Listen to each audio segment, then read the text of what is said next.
think your chances of getting a job are determined solely by your experience and qualifications, it's time you thought again.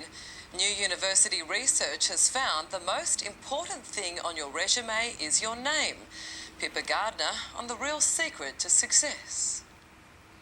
Shivaraman, Migiok, Muhammad, Dimitriatis, Chikanowski, Wong.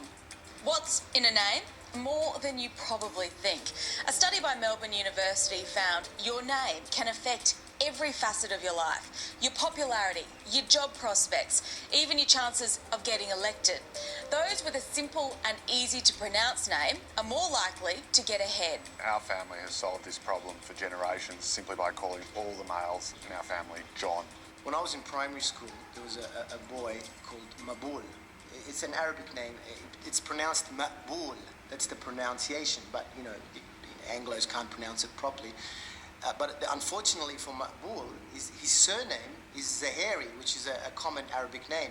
And when you say it together, it's Maqbul Zahari. And you know, I don't have to do a university study to know that Maqbul Zahari is going to have a terrible life. Comedian Akmal Saleh changed his name to Peter when he first started doing stand-up 20 years ago.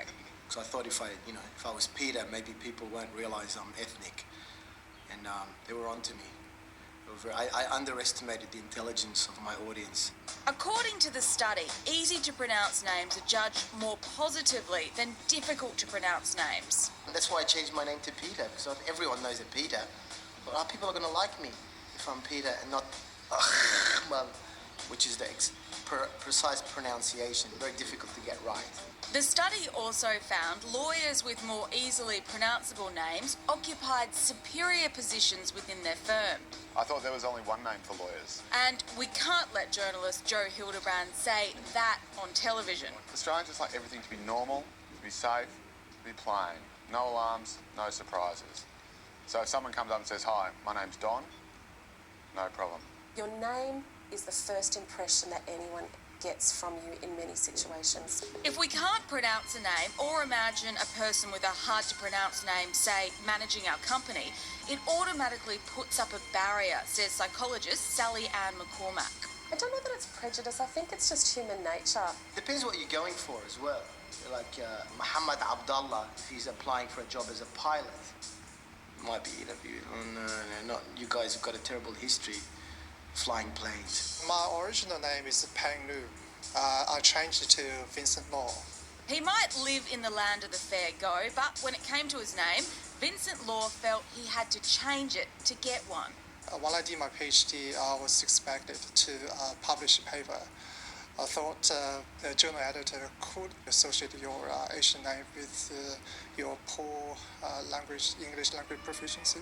Vincent is convinced sounding less Asian has helped him get ahead. It's easier for people to pronounce and remember my name.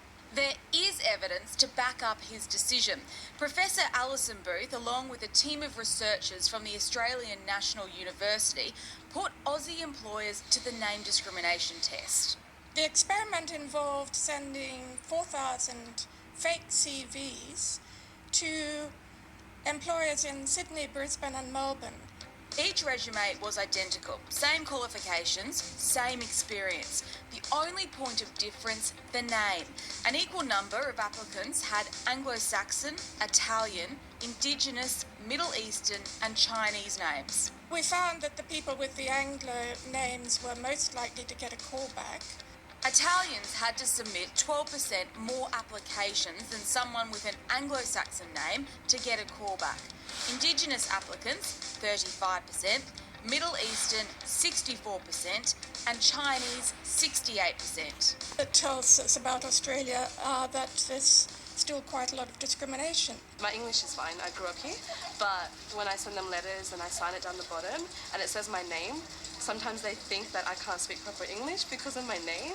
Professor Booth argues one way to reduce name discrimination would be to have resumes that don't contain names or ages so everyone gets a fair go.